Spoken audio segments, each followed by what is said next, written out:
Que Dieu soit béni, que Dieu soit élevé au-dessus de toutes les choses. Lui qui nous a permis encore de parler sur sa parole. Mais avant de commencer, on va prier. Yahweh, que ton nom soit béni, que ton nom soit glorifié pour l'opportunité que tu nous as donnée de parler sur ta parole, que ta parole puisse porter la vie, Seigneur, dans la vie de tes enfants, au nom tout-puissant de notre Seigneur Jésus-Christ Nazareth. Gloire et louange à toi, Seigneur Jésus-Christ. Alléluia. Bien-aimés, que Dieu vous bénisse. Et je vous salue au nom tout-puissant de notre Seigneur Jésus-Christ. Tous nos frères et sœurs qui sont éparpillés dans le monde entier, l'endroit que vous êtes, que Dieu vous donne la solution à tous vos problèmes, à toutes vos difficultés. Si je me suis approché encore auprès de vous, c'est pour parler sur la parole de Dieu. C'est la nourriture qui est spirituelle. Autant que tu manges la nourriture là, que tu manges là, que tu aimes beaucoup, la parole de Dieu aussi, c'est la nourriture qui est spirituelle, qu'il faut que tu puisses aimer ça beaucoup, parce que c'est la parole de Dieu. Aujourd'hui, si je me tiens encore auprès de vous, c'est pour parler les clés d'autorité de Christ. Les clés d'autorité de Christ. Dis à celui qui est à tes côtés, à ta droite, à ta gauche, dis-le les clés d'autorité de Christ. Sans plus tarder, on va lire la portion de notre Bible, l'Apocalypse 1, 17, 18. Qu'est-ce que la Bible dit? Apocalypse 1, 17, 18. Quand je l'ai vu, j'ai tombé à ses pieds comme un mort. Il posa alors sa main droite sur moi en disant, n'aie pas peur, je suis le premier et le dernier. Les vivants, j'étais mort et voici, je suis vivant au siècle des siècles. Gloire soit rendue à notre roi. Ici, c'est Christ lui-même, parce que les disciples étaient en train de croire que comme Christ est mort, c'est terminé. Au contraire, il disait en eux que celui qui me suit, il vivra quand même il est mort, il aura la vie dans sa vie. Bien-aimé dans le Seigneur, lui, il est la lumière du monde. Il a montré la vision à Jean dans l'île de Patmos. Et ces visions qu'il a montrées, et Jean, il a dit que bien qu'il était mort, maintenant il est vivant, il vit au siècle des siècles. Il détient la clé des morts et des séjours des morts. Bien-aimé dans le Seigneur, la Bible déclare que Christ a reçu l'autorité de son Père. Il a reçu l'autorité de son Père. Et cette autorité qu'il a reçue, c'est l'autorité qui est déléguée. Cela veut dire on l'a donné. On l'a donné cette autorité. C'est comme si nous voyons aujourd'hui dans le monde que nous avons le président de la République et il détient la clé du pays. Et il ne peut pas travailler seul. Cela veut dire il a fait ces organisations, il a fait ses gouvernements, il a nommé des ministres, il a nommé des PDG, et ces ministres-là, il les a délégués les pouvoirs de faire.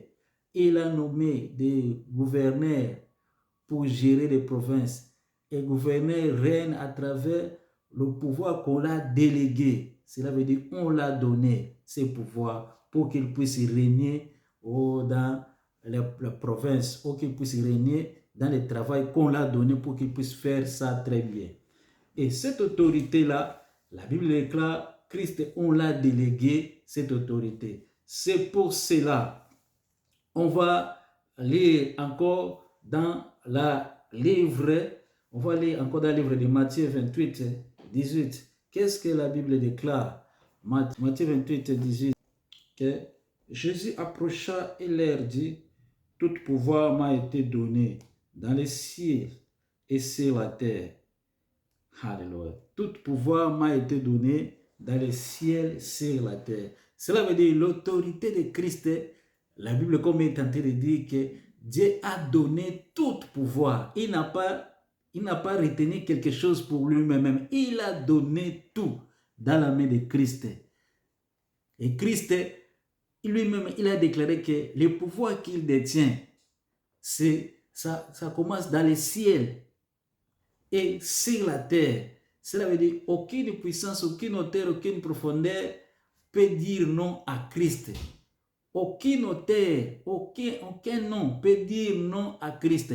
Parce que lui, il a le pouvoir qu'on l'a donné dans les ciels et sur la terre. Cela veut dire il règne sur la terre, il règne aussi dans les ciels.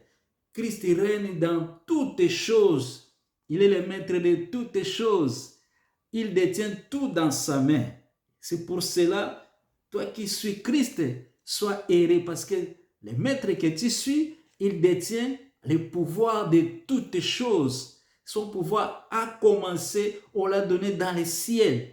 Et sur la terre, Christ a ce pouvoir-là. On va ouvrir Matthieu 9, 8.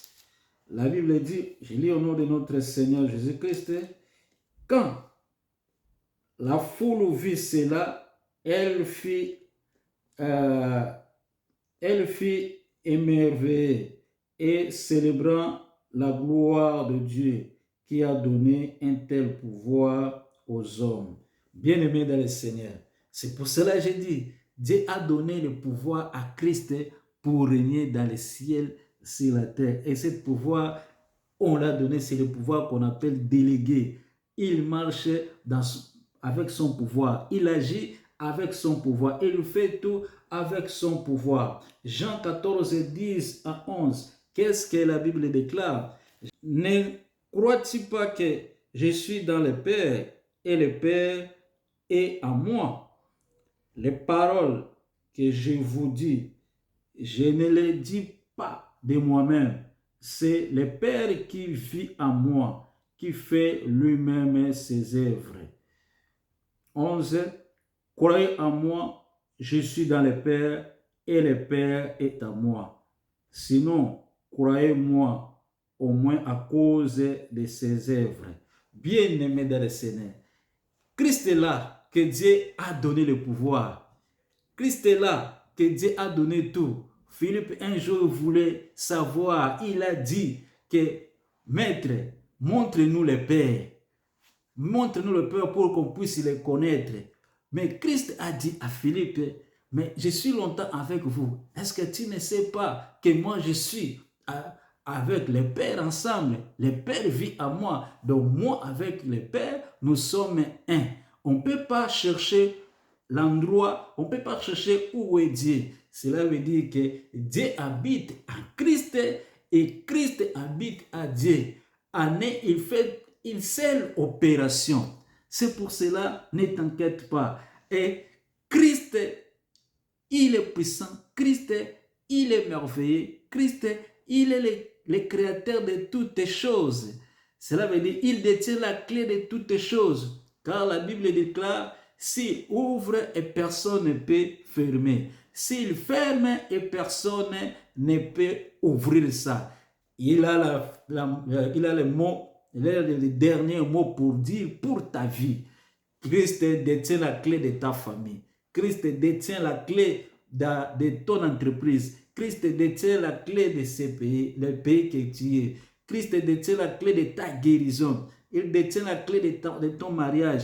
Il détient la clé de ton foyer, de tes enfants. Il détient la clé de ta richesse. Christ a ça. C'est pour cela, il a l'autorité. Il domine sur toutes les choses. Il faut que tu puisses savoir, que tu puisses mettre ça dans ta tête. Il faut que tu puisses savoir que l'autorité de Christ inclut les cieux et la terre. Donc, Christ, il règne dans les ciels et sur la terre. On va voir ça dans le livre de Philippiens 2:10. Qu'est-ce que la Bible dit? Philippiens 2:10. Je lis au nom de notre Seigneur Jésus-Christ. Afin qu'au nom de Jésus-Christ, au nom de Jésus, chacun plie les genoux dans les ciels et sur la terre et sous la terre, et que toute langue reconnaisse que Jésus-Christ est le Seigneur à la gloire de Dieu le Père. Je vais répéter. Afin qu'au nom de Jésus, chacun plie les genoux dans le ciel, sur la terre et sous la terre, et que toute langue reconnaisse que Jésus-Christ est le Seigneur à la gloire de Dieu le Père. Bien-aimés dans le Seigneur, ici on nous a dit clair que bien, afin qu'au nom de Jésus-Christ, donc, les noms de Jésus-Christ, tout genou doit fléchir devant ces noms-là. Tous genoux, les magiciens, les genoux des magiciens, les genoux des marabouts, les genoux des sorciers, les genoux des autorités, des dignités, des profondeurs, des grandeurs, des hauteurs, doivent fléchir devant les noms de Jésus-Christ.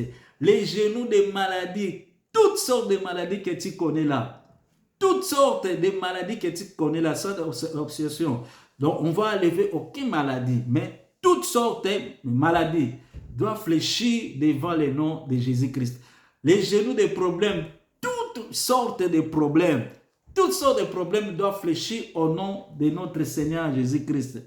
Les genoux des échecs, toutes sortes d'échecs que tu connais là, doivent fléchir au nom de notre Seigneur Jésus-Christ. Cela veut dire, comme je dis, l'autorité de Christ inclut les cieux et la terre, avec tous les problèmes qui se trouvent, doit se fléchir devant les noms de notre Seigneur Jésus-Christ. La domination là, personne là que tu crains là, personne là que tu trembles devant lui, lui aussi doit fléchir au nom de notre Seigneur Jésus-Christ. Même les anges, ils fléchissent devant le nom de notre Seigneur Jésus-Christ.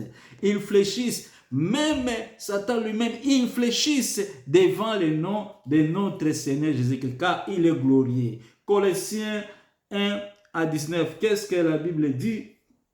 Colossiens 1 à 19, la Bible dit quoi? En effet, Dieu voulut que toute sa plénitude habite en lui. Je vais répéter. En effet, Dieu a voulu que toute plénitude habite en lui. Bien-aimé dans le Seigneur, Dieu a voulu que toute plénitude habite en Jésus-Christ. Parce que lui, là, c'est Jésus-Christ. Toute plénitude habite en Jésus-Christ. La plénitude de toute force, de domination, d'autorité, de dignité, de grandeur, de profondeur, toute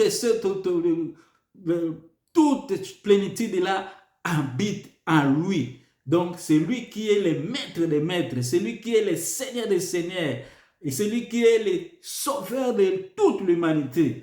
Colossiens 2, 9. Qu'est-ce que la Bible déclare? Colossiens 2, 9.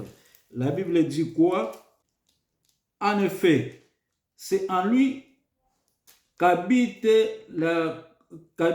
corporellement toute plénitude de la divinité.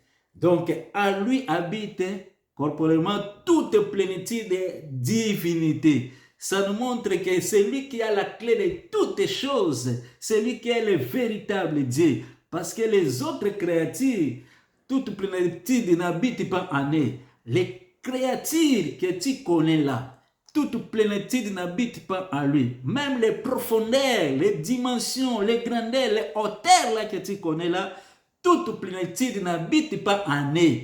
Toute plénitude n'habite pas en eux. Mais à notre Seigneur Jésus-Christ, toute plénitude de divinité habite en lui. Toute plénitude de divinité habite en lui. Il est le maître divin. Il est le Seigneur des seigneurs, le créateur de toutes choses. C'est lui qui tient la clé de toutes choses. C'est lui qui tient la clé de ta famille. C'est lui qui tient la clé de tes enfants. C'est lui qui tient la clé de tes projets. C'est lui qui tient la clé de ton avenir. C'est lui qui tient la clé de ton couple. C'est lui qui tient la clé de toutes choses que tu es en train de passer ou de toutes choses que tu connais là. C'est Jésus-Christ qui tient la clé de toutes ces choses-là. Amen. Que Dieu vous bénisse. Que Dieu vous donne tout ce que vos cœurs désirent. Que Dieu vous donne tout ce que vos cœurs désirent. Que Dieu vous guérit. Que Dieu vous donne la solution au nom tout puissant de notre Seigneur Jésus-Christ de Nazareth. Amen.